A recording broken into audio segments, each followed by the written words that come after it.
اعوذ باللہ من الشیطان الرجیم بسم اللہ الرحمن الرحیم رب اشرح لی صدری ویسر لی امری واحلل عقدۃ من لسانی یفقہوا قولی رب زدنا علما رب زدنا علما رب زدنا علما رب یسر ولا تعسر وتمم بالخیر اللہم فقہنا فی الدین۔ آیت نمبر 114۔ ومن اور کون ازلم ظالم ہے ممن اس سے منع جو روکتا ہے منع کرتا ہے مساجد اللہ اللہ کی مسجدوں سے ان یذکر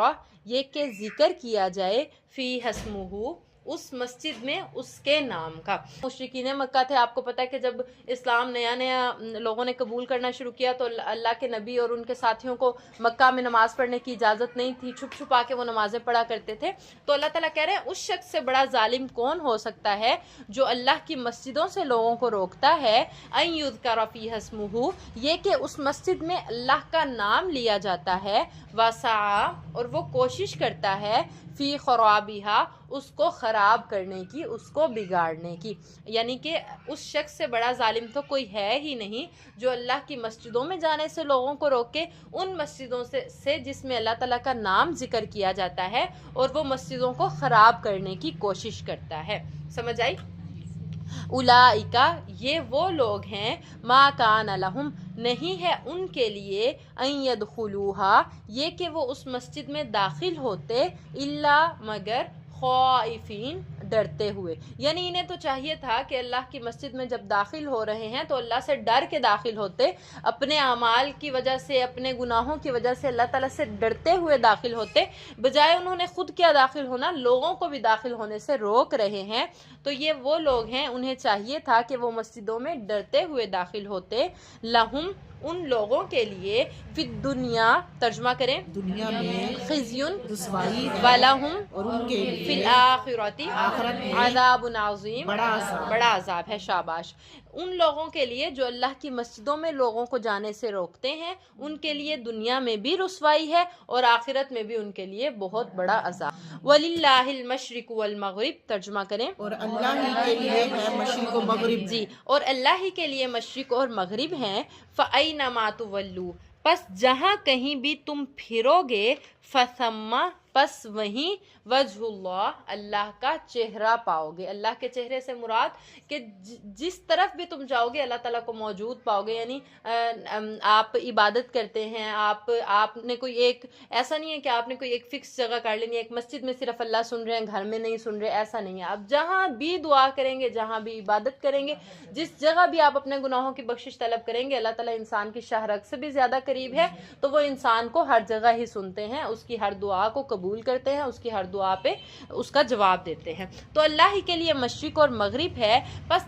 جہاں کہیں بھی تم پھرو گے، فثم وجہ اللہ پس اسی طرف اللہ کو پاؤ گے۔ ویسے وجہ کا میننگ ہوتا ہے چہرہ، چہرے سے مراد یہ نہیں کہ اللہ کا منہ ہر طرف ہے، مطلب یہ کہ اللہ تعالیٰ ہماری شاہ رگ سے زیادہ قریب ہے، تو ہر جگہ پہ اللہ تعالیٰ ہمیں سنتے ہیں۔ جہاں بھی ہم دعا کر رہے ہیں، جہاں بھی اس کو پکارے ہیں، جہاں بھی ہم تکلیف میں ہیں، کوئی اس کے لیے فکس جگہ کرنے کی ضرورت نہیں ہے۔ ہم یہ کہیں کہ اب ہم گھر میں ہیں تو اللہ تعالیٰ ہماری نہیں سن رہے، ہم مسجد میں جائیں گے تو سنیں گے۔ ہاں، مسجد اللہ تعالیٰ کا گھر ہے، ادھر ہم اللہ کے زیادہ قریب ہو جاتے ہیں۔ جیسے ہم خانہ کعبہ میں جاتے ہیں، بیت اللہ میں جاتے ہیں تو اللہ کے بہت قریب ہوتے ہیں، جو دعا مانگی جائے فوری قبول ہوتی ہے۔ دعائیں ہمارے گھروں میں بھی قبول ہوتی ہیں، لیکن بات یہ ہے کہ کچھ ٹائم ہو سکتا ہے اس میں ہمارے لیے بہتری ہوتی ہے، کچھ ٹائم لگ جاتا ہے ہماری دعائیں قبول ہونے میں۔ جب وہ بہتر وقت آتا ہے، بہتری کا وقت آتا ہے، تب اللہ تعالیٰ ہماری اس دعا کو قبول کر لیتے ہیں، لیکن دعائیں قبول ضرور۔ اللہ تعالیٰ کہہ رہے ہیں وَلِلَّهِ الْمَشْرِقُ وَالْمَغْرِبُ اللہ ہی کے لیے مشرق اور مغرب ہے۔ فَأَيْنَمَا تُوَلُّوا فَثَمَّ وَجْهُ اللَّهِ پس جہاں کہیں بھی تم پھرو گے پس اسی طرف اللہ کو پاؤ گے۔ إِنَّ اللَّهَ وَاسِعٌ عَلِيمٌ بے شک اللہ تعالیٰ تو بڑے وسیع علم والا ہے، اللہ تعالیٰ کا علم بہت زیادہ ہے، ہمیں نہیں پتا کہ ہمارے لیے کیا بہتر ہے کیا بہتر نہیں ہے۔ سمجھ آ گئی؟ وَقَالُوا اور انہوں نے کہا اتخذ اللہ اللہ نے بنا لی ہے ولدن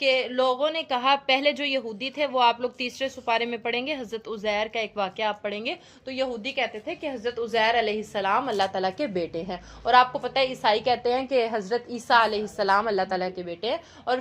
جو مشرکین مکہ تھے، عرب کے رہنے والے لوگ تھے جو مشرک تھے، وہ یہ کہتے تھے کہ فرشتے اللہ تعالیٰ کی بیٹیاں ہیں۔ تو نعوذ باللہ، یعنی اللہ تعالیٰ کہہ رہے ہیں یہ لوگ کہتے ہیں کہ اللہ تعالیٰ نے اولاد بنا لی، سبحانہ،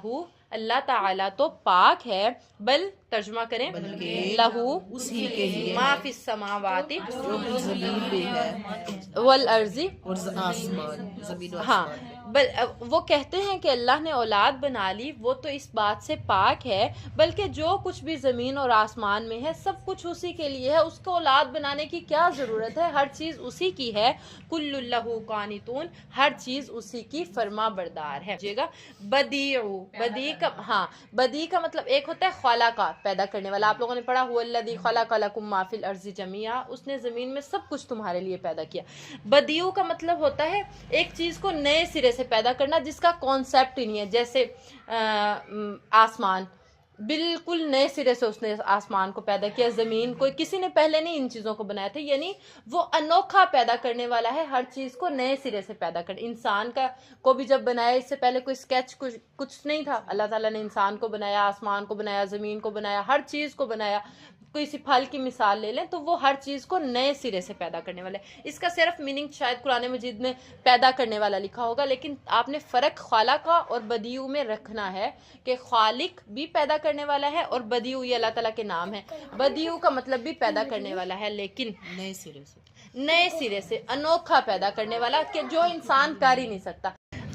وہ نئے سرے سے پیدا کرنے والا ہے آسمان اور زمین کا۔ وَإِذَا، اور جب، قضا، وہ فیصلہ کرتا ہے، ارادہ کرتا ہے، امرن، کسی کام کا، فَإِنَّمَا يَقُولُ لَهُ، تو پس بے شک وہ اس کو کہتا ہے، کن، ہو جا، فیکون، پھر وہ کام ہو جاتا ہے۔ یعنی اللہ تعالیٰ اس بات سے کہہ رہے ہیں کہ اللہ کو اولاد کی کیا ضرورت ہے، وہ تو اس بات سے پاک ہے، ہر چیز اسی کے لیے ہے، وہ ہر چیز کو نئے سرے سے پیدا کرنے والا ہے، اور جب وہ کسی کام کا فیصلہ کرتا ہے تو وہ کن کہتا ہے، کام ہو جاتا ہے۔